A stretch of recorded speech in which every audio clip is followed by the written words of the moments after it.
Red colour outfit design ఎలా చేశానో చూసేయండి. ఇక్కడైతే మనకి శారీలో బ్లౌజ్ వచ్చింది కదా, ఆ బ్లౌజ్ పార్ట్ ని సపరేట్ చేశాను. బ్లౌజ్ బొమ్మలు వచ్చాయి కదా, ఆ బొమ్మల్ని ఇలా ప్యాచ్ లాగా తీసుకున్నాను. ఇక్కడ మనకి వాళ్ళు పెట్టిన శాంపిల్ పిక్ లో ఎలా ఉందో దాన్ని రీక్రియేట్ చేయడానికి అనమాట.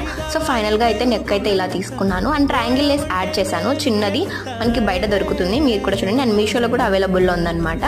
సో ఇలా లేస్ వేసిన తర్వాత ఇలా తిప్పేస్తే మనకి ఇలా ట్రయాంగిల్ లేస్ అనేది బయటికి కనిపిస్తుంది. ఓకేనా? సో మీరు కుట్టేటప్పుడు చూసేసుకొని తిప్పేసి కుట్టేసుకోవడమే.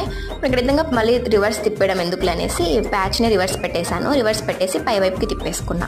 సో నేను ఫుల్ వీడియో పెడతాను అండ్ అలాగే షార్ట్ వీడియో కూడా పెడతాను. మళ్ళీ ఇక్కడ వచ్చేసి నేను డ్రెస్ ప్లస్ కటింగ్ స్టిచ్చింగ్ చూపించాలంటే కుదరదు కదా, సో అందుకే కొంచెం ఫాస్ట్ పెట్టాను. మీకు కావాలనుకుంటే నెక్స్ట్ వీడియో స్లోగా పెడతాను, చూసేయండి. సో ఫైనల్గా డ్రెస్ అయితే ఇలా వచ్చింది, ఎలా ఉందో కామెంట్ చేయండి. ఇది అనమాట ఫైనల్గా dress. And blue with red రెండిట్లో మీకు ఏది నచ్చిందో కామెంట్ చేయండి. నాకైతే బ్లూ అవుట్ఫిట్ బాగా నచ్చింది. సో ఇలాంటి మరిన్ని వీడియోస్ కోసం నన్ను ఫాలో అయిపోండి.